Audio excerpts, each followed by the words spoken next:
Ready to rock? Awesome. How many of you have been with me before at some venue, someplace? Wow. How many have never been to anything that I've done? I'm curious. Fresh meat. I love that. Thank you for being here. I travel all over the world. I go to about 14, 15 countries a year. About every 3 or 4 days, I'm on a plane or a helicopter or something going somewhere or on stage.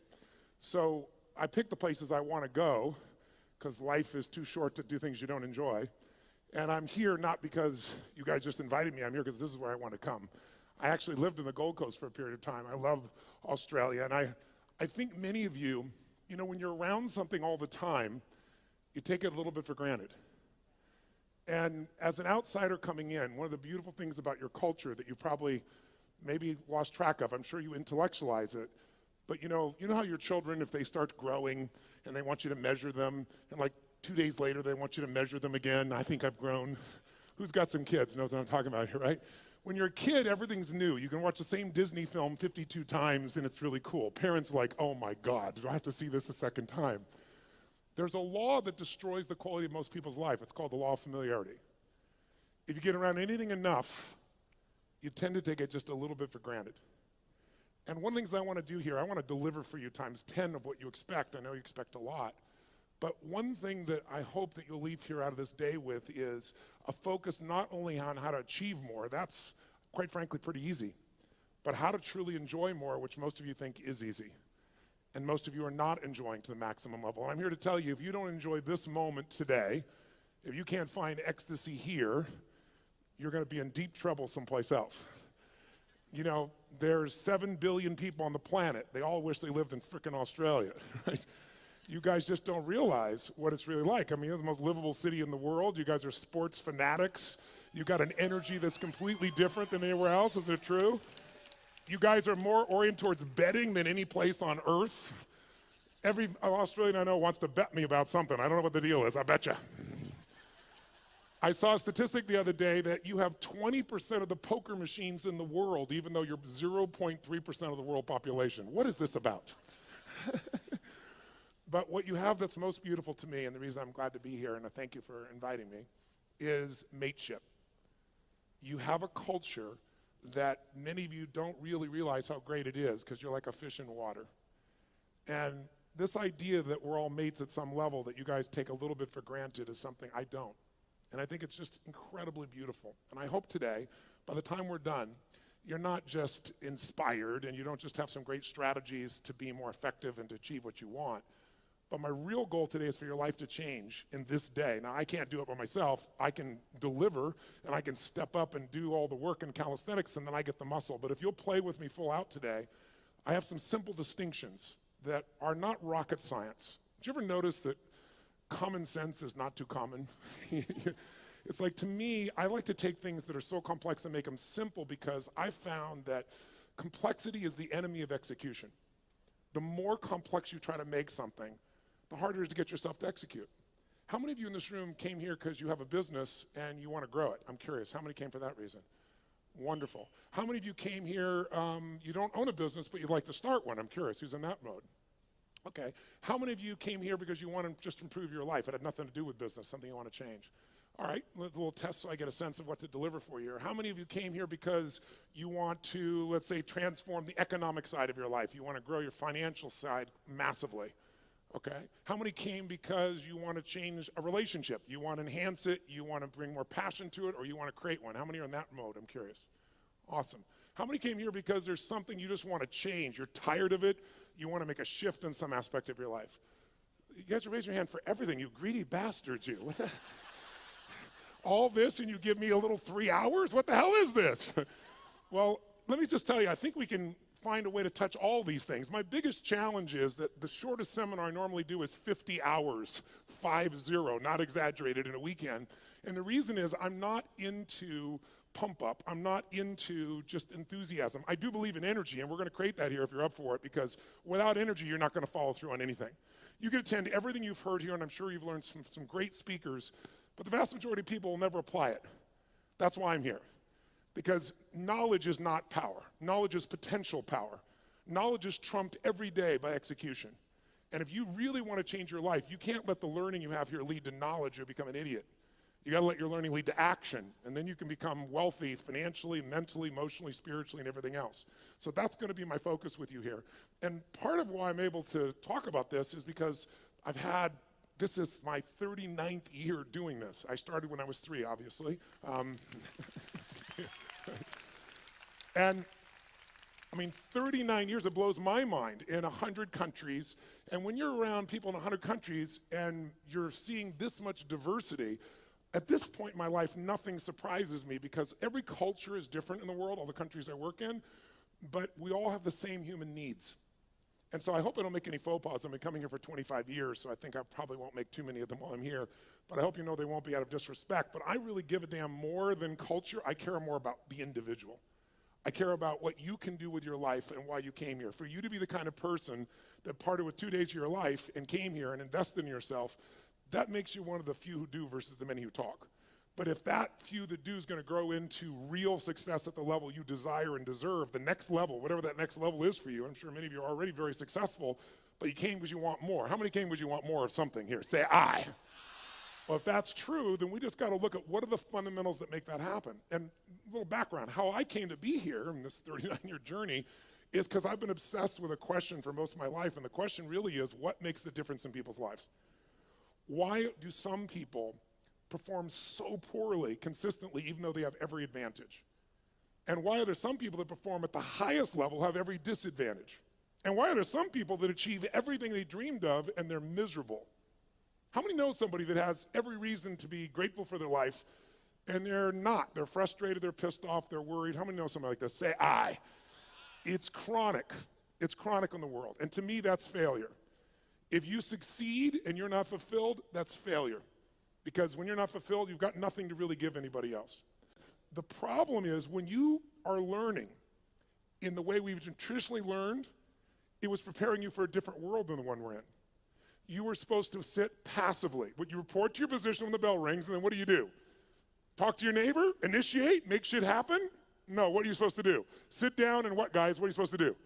Shut up. Don't talk to you. Today, if you're in business and you don't talk to your neighbor, you're out of business. Who's with me here? Say I. If you wait for someone to tell you what to do in business, it's over. Your competition has taken you. So we live in a different world, and here's the problem. You're still learning the way you were taught to learn. So right now, you're all being very nice to me. I have no complaint. You're being very sweet, but you're sitting in a passive state. And let me explain why that's difficult. Who's ever done this? How many of you have ever gone to an environment where you learned something? Could be a university environment, could have been a business environment, could have been a seminar, and you learned something you truly thought was extremely useful. It wasn't somebody selling you. You're like, this is good stuff. This will change my business. This will change my life. And you were excited about it. And then you went home and you never actually applied a frickin' thing that you learned. Who's ever done this before? Raise your hand and shout, I. Who's done this more than once? Say, I. Who still feels intelligent? Say, I. You're confused. Now, I've done the same thing in the past, and I had to figure out what's the problem here. How could I be this devoted, dedicated guy, commit my money, my time, my energy, go to these events, work my tail off, take lots of notes, and then not apply it? And it's because I was learning in a passive state. Because when you're sitting like you're sitting right now, there's nothing wrong with it, but you will not, how much will you remember? If I asked you, where were you on 9/11, and you're not even Americans, how many can remember the moment when you heard about those planes crashing in the building? You could see where you were, you could remember, raise your hand if you could remember every detail. Wow, tell me where you were on 8/11. You know why? Information without emotion is rarely maintained. If there's enough emotion, if on 8/11 you met a special person in a special place and had a special experience, you might remember that because there's a different level of emotion. So one of the things we want to do is when you're learning in the traditional sense, there's not enough emotion in your nervous system. There's not even enough emotion, there's not enough energy. If there's one thing we have to be successful, I'm wasting my time and I'd be wasting yours if all we do is continue to talk this way. The reason is it might be interesting. As we go through some of the strategies, you'll probably be excited, write them down. But in this level of energy, here's what happens. Whatever state you're in when you're learning, it gets linked to what you're learning. So if you're sitting here and you're really comfortable and you're kind of enjoying this and going, wow, this is pretty good, or wow, that's really interesting, or that could be really valuable, or damn, he has big teeth, or whatever you're thinking right now in your head. If you're doing that in a passive state, then later on when you go to do something, you go, yeah, I'm really going to do this. This is really going to happen. And there's just no energy for it. So the less energy you have, the less likely you follow through and use something. How many follow here? Say I. And so, but some of you might say, yeah, but Tony, I've been here 2 days and it's great to be here with you, but I'm a little tired. It's late in the day, that type of thing. What you got to understand is this, as a business owner, as a professional, as somebody who's going to be the best in the world at what you do or believes that you are, there's nothing more valuable than energy. Nothing moves without it. And the lower the energy, low energy, things break down. High energy, you can build, you can create, you can do anything. Energy has nothing to do with age, food, sleep. It's something that comes with a psychology. Without the energy, anything else I'm going to talk to you about is a waste of time. So you and I need to establish a new standard for energy. Now, here's what I want to talk to you about. You have all these things you want me to give you in the next 2.5, 3 hours. Just make me rich, make me happy, give me lots of sex, make sure that I feel totally confident, grow my business 100%. I'll give you a couple hours. Go for it, kid. So here's the truth. Tell me if I'm right or wrong about this. You tell me. If I were to take all the things that you say you want and I was to generalize them up into a deeper, richer concept of what you really want, you don't just want these individual things like lose weight or have more energy or make more money or have a better relationship. How many would agree what you really are after is an even more extraordinary quality of life? That you want, as great as your life may be, you want more. More joy, more passion, more aliveness, more impact, more success. Who can relate to this here? Say I. Then in order to create an extraordinary quality of life, we have to define it. So what is an extraordinary quality of life? What would a magnificent life be? It's not for me to define. It's for you to define on your terms. To me, an extraordinary life is life on your terms. What would it look like if you really, truly, without bullshit, without exaggeration, could look yourself in the mirror and say, holy shit, look what I created. Look at the life that I've created. Now, some of you truthfully could do that now. You just don't do it enough. But I know you want more, so let's look at how to do that. I would say to you there are 2 master skills. I invite you to write them down. 2 fundamental skills that you have to master to have an extraordinary life that lasts. It's like getting rich. Anybody can get rich. Staying rich is a different thing, right? And I don't just mean financially rich. I mean emotionally, spiritually, physically, relationship rich, all the riches that are available to us.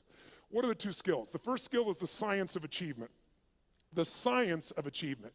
And notice I said science. The reason is because achievement is a science. And anyone can learn it. It doesn't matter your age, it doesn't matter your background, it doesn't matter anything. The only thing that limits you is limiting beliefs. But once you figure out the science, for example, I just spent the last 4 years interviewing 50 of the most brilliant financial minds on the planet. All people who are not part of the Lucky Sperm Club, meaning they actually earned it themselves. They started with nothing, and they built billions of dollars, and I want to see, was there common denominators? And there were. And if you practice what they teach, which is what I put into a book, if you do it, there's zero question what you do. I applied what I've learned the last 4 years and tripled my net worth, which was already extremely high.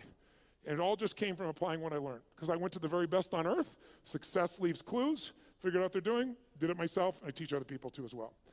Your body, we're all unique biochemically, but not that unique. Meaning there's certain fundamentals related to health, vitality, and energy. There's certain laws. If you violate those laws, you're gonna have low energy and you're gonna have dis-ease in your body. That's what disease is, dis-ease, right? If you align with them, you're gonna have enormous amounts of energy and you're gonna have an extraordinary life because you'll have the energy to make it happen. But those are principles, there are laws. You violate them, you pay the price. Whether you like it or not doesn't matter. Your beliefs don't matter. What matters is those are the rules. Now, all of you in this room, my bet is, have achieved a hell of a lot, or you wouldn't even come here. The people that need something like this event the most rarely come. The people that are already successful, to some extent, they want more. They've got momentum, that's why they come. But let's point out real fast what does it take to achieve. I want to give you what I believe, and you tell me if this is right or wrong, and maybe the best way to do this is to measure it. So I want you right now to think of something that you've achieved in your life that once seemed difficult or impossible to you. Something that once seemed like it was a pipe dream, like it would be impossible, but today it's in your life. That might have been starting your own business and now you have it. That might have been a person you wanted to go out with, you're hoping they'd say yes to going out, you're hoping you'd kiss them, you're hoping you'd make love to them, and now you're married to them, good morning, and you got it. Law of familiarity, right? But it was once a dream. It was once like unbelievable. It seemed impossible. Maybe it was earning a certain amount of money.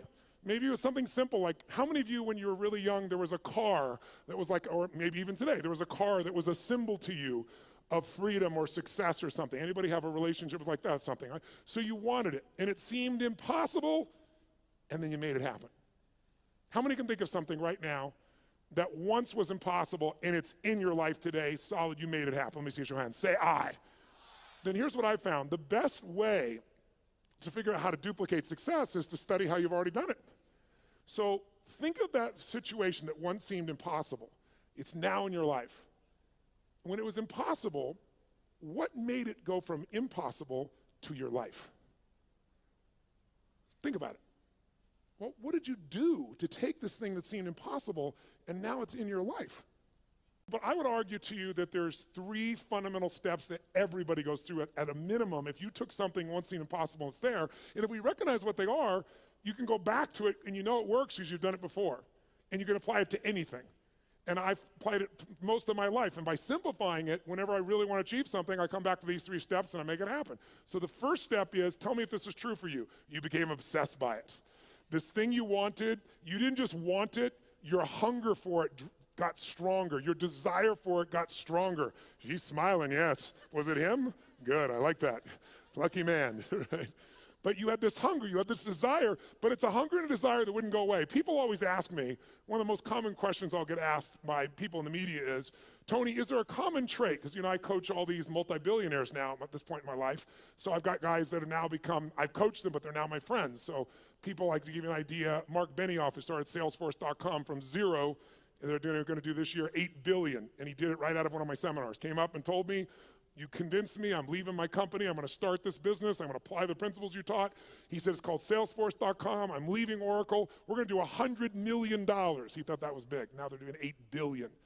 But I'm coaching these people. Or to give you an idea, Sir Richard Branson. Richard's a good friend of mine. 400 companies he has. He's just, and you say, what do these people have in common? A Steve Forbes, what do they all have in common? What they have in common is hunger. A hunger that doesn't go away. Most people are hungry because things are uncomfortable, they don't like how it is, and they go to try to fix it, or they lose weight to get in a bikini for a month or whatever it is, but the hunger doesn't last. The people that are most successful on the face of the earth, I think intelligence is one of the most valuable things a human being can have and develop. But how many of you know somebody who's incredibly smart and can't fight their way out of a paper bag, right? So intelligence is not enough. What's going to make you maximize your ability is hunger. A hunger that doesn't go away. So in the area where you achieved, your hunger was sustained. You got hungry, you got desires, but you didn't let it go. How many can relate to this when you think about this item, this situation? You were hungry, you were driven, and you wouldn't let it go. How many can relate to this? Say, I. And because you had that hunger, what did it do? It gave you the drive to do something, which is the second step. Once that hunger is strong enough, it'll pour you into action. So step 2 is you got to take massive what? Massive, write down, massive action is the cure-all. We all know it, but we forget it. People say, I don't know what to do. Here's what you do. Try anything. I don't know where to start. Throw up a rock, wherever it lands, start there. The next person goes by, go, I need to talk to you. You're the first person after the rock. Whatever it takes, you can get them going. But what people do is they think they have to know the answer. What they really got to do is get into action. But it's step 2 has 2 parts. Take massive action and effectively execute. Because if your goal was, let's say, to see a sunset, that's your whole goal, and your plan is you start taking action by running east looking for that sunset, I don't give a shit how positive you are. I don't care how much you believe. I don't care how enthusiastic you are. You are absolutely not going to get the result because you have the wrong strategy, right?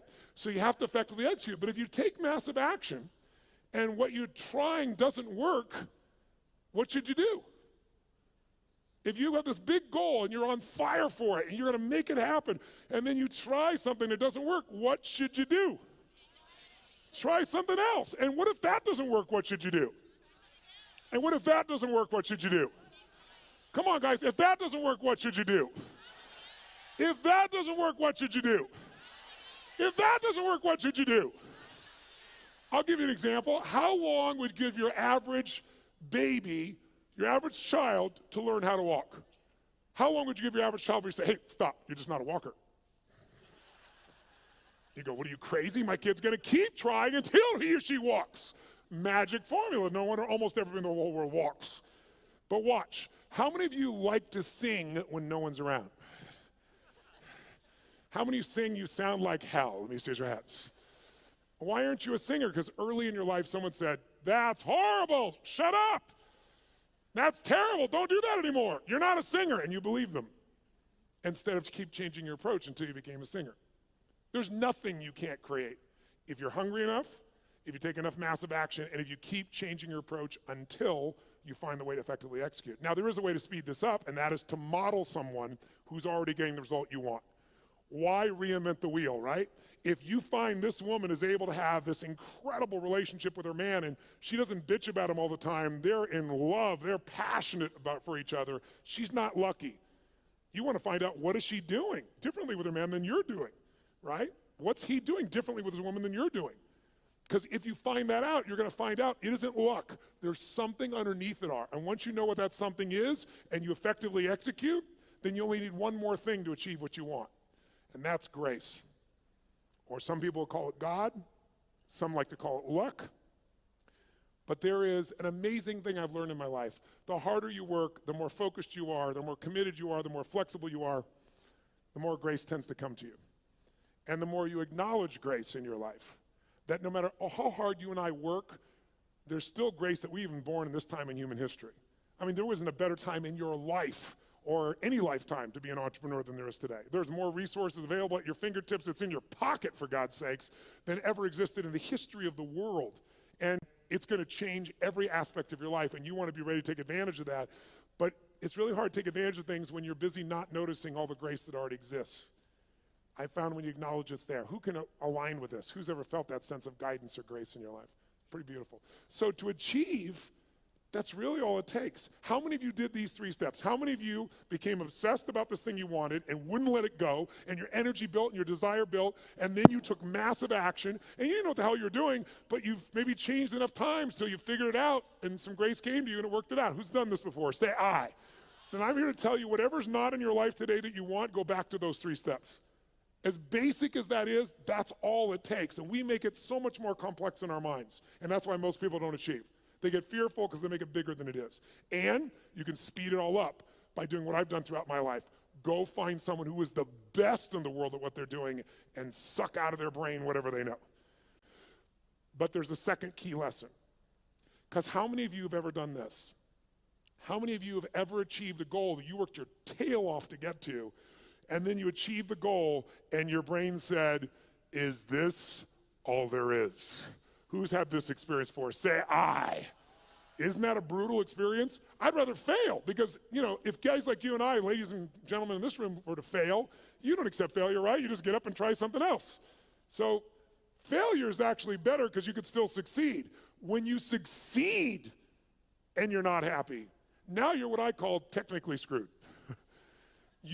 That's demoralizing because you worked your guts out and you achieved it and you're still not fulfilled.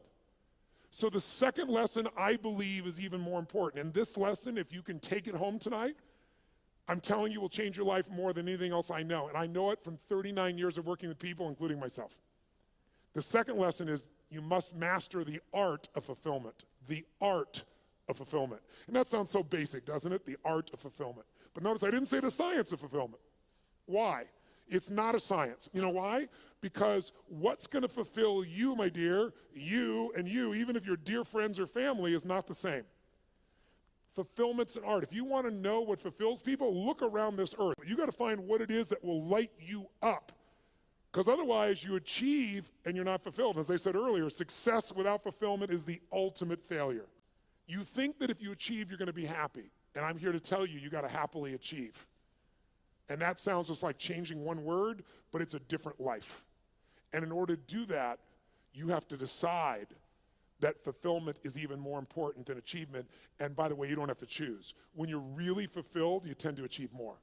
But if you're going to be fulfilled by something in the future, and you can't find ecstasy in this moment, you won't find it in the future. More money, more accolades, more acknowledgement, more love, more alcohol, more sex, more whatever it is, it's not going to give you more ecstasy in the future if you can't find that ecstasy now.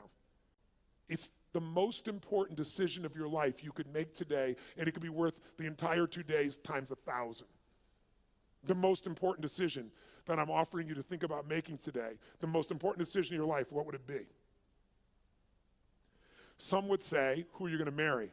And I wouldn't disagree with that. That's probably one of the most important things in your life. Who you're going to spend time with is who you become. And if you pick the wrong person, life is a bitch. Or you marry him or her, right? And if it's the right person, life can be magnificent. But as important as that is, and I've made the wrong choice initially and the right choice for the last 17 years, my wife's been the greatest gift of my life. I thank God for every day. But I'm telling you, even more important than that decision, because your husband or wife or your boyfriend or girlfriend could go away. They could die. They could get cancer. They could leave you. They could divorce you. You're not in control. We all have the illusion of control. We have influence, not control. Not when it comes to other human beings. The only thing we control is what we think about, what we focus on, what we feel, and what we experience. The most important decision of your life is deciding you will be happy no matter what. Because unless you do that, you won't be. And I can tell you achievement is common. Happiness that is sustained is not. If you want to be an achiever, here should be your new goal. To achieve the highest level of daily happiness that any human has ever experienced. Because if you do that, you'll be the ultimate achiever. You'll dwarf everyone else, and you'll achieve as well. So I'd like, in the short time I got left, to do two things with you. I'd like to give you some tools, more tools, for changing your states. You live in a beautiful state. How many like to do that? Say aye. Now, I know many of you, about 35 or 40% of you, came here primarily with the idea of business and business opportunities. So why am I talking about these items? How many of you, your business is like an extension of your identity? Let me see a show of hands. Or it's like your child. How many can relate to that, right? And how many of you have some children that need some correction? And so I do literally a 5-day total immersion on business. So I'm not holding back, but in 3 hours, I'd be sprinkling it. But I'd like to plant just a couple of seeds with you. And there's a unique opportunity that I'll tell you a little more at the end that the Australian government has created, that if you're an Australian citizen, who's an Australian citizen here? Awesome. You can go through my business mastery program and my Unleash the Power Within. One affects your psychology, one does every aspect of business. My promise out of the business mastery program is simple. If you don't have $1 million of value out of day one, you can leave on that point. You can even take your notebook with you. Nobody leaves. I've been doing this. I help people grow their business 30 to 130% like clockwork. And I'm talking about businesses like a company called HomeX, the largest home builder in Mexico. They directly relate to us. $750 million of increase in the last 24 months. Or a chiropractor's got 2 members of his staff, an army of 2, and he's doubled his business in the last 9 months, right? That's what I do. My greatest skill, and how do I do that? It's like how I've built all these businesses, but it started with one understanding that I want you to have, and it's why I focus today on achievement and fulfillment, because if you look at any business and you want to know what the chokehold is on the business's growth, it's always the owner. It's always the leader. Because the chokehold is in the form of your psychology and your skills. And I would say to you, jot it down, 80% of success in business is psychology and 20% is mechanics. Now, don't get me wrong. I'm a big believer in strategies because I know one strategy can save you a decade of pain. One strategy can make you $1 million. But if you have the strategy, how many have had lots of strategies in the past and then not followed through? Who's done this before? Say aye. That's why your psychology is the most important part. So I'll give you the details at the end, but I want to plant the seed with you. If you want to grow your business, you've got to grow. There is no business that's going to grow dynamically and consistently and give you huge levels of financial and emotional and spiritual rewards without you growing. But you have to have a way to do it that's disciplined, that gives you both the psychological change but also the skill change. Some people do have a great psychology, but they know how to make a great product or service, but they're terrible at marketing. And today, by the way, does the best product win in the world we live in today? Yes or no? No. Which product wins? The best marketed product wins. Now, long term, the best product and the best marketing wins. That would be in the past Apple. I say the past because they're slipping a bit, because they've stopped innovating at the same level they used to. But the bottom line is if you have incredible product or service and you have incredible marketing, you're going to win. But we live in a world with shitty products. Who's ever seen someone who's a product far inferior to your own product or service, and they're making more business than you are? Let me see your hands here. Say aye. Today, Is it easier to market or harder? Which one? Which one? It's easier and it's cheaper, but it's less effective. The reason is, 15 years ago, I don't know what the numbers are in Australia, but I know what they are in the UK, I know what they are in Germany, France, and the US, and it's identical numbers.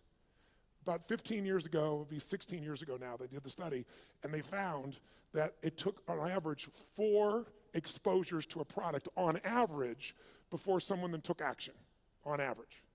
Does anybody know what it is today, meaning as of last year? 16. 16 exposures on average before someone responds. So today, it's really hard to succeed if you're in a situation where you're trying to market, and what are you going to compare to? Today, people have gigantic budgets. That's why you've seen all these small businesses disappear and more big businesses show up. And how are you supposed to compete with that? The answer is you can, but you have to use a totally different tack. You can't use traditional advertising. You're going to have to learn to master what I teach, which is how do you become the expert in the field so that people come to you because they want to understand what you know about it. Where people seek you out, you don't advertise for them. Because whatever advertising you have, if you're a small business, it's going to be very hard for you to compete with that. And that is for every kind of product you can imagine today, isn't it true? So a lot of people get down and out. It's just because they don't understand. It is so easy in the world we live in today to develop a level of expertise where your marketing is not marketing, it's adding value. If there's one way to become wealthy in business, there's only one way to stay wealthy. Find a way to do more for others than who? Than who? Than anyone else. If you find a way to add more value than anyone else in your category, you will completely dominate that marketplace. And if you keep doing it and you keep innovating and you keep growing, you can go from a tiny little business where everyone else dominated you to where you're the dominant force. And I'm only one example of that. And I can show anyone how to do that process, but you're going to have to commit yourself to the study of it.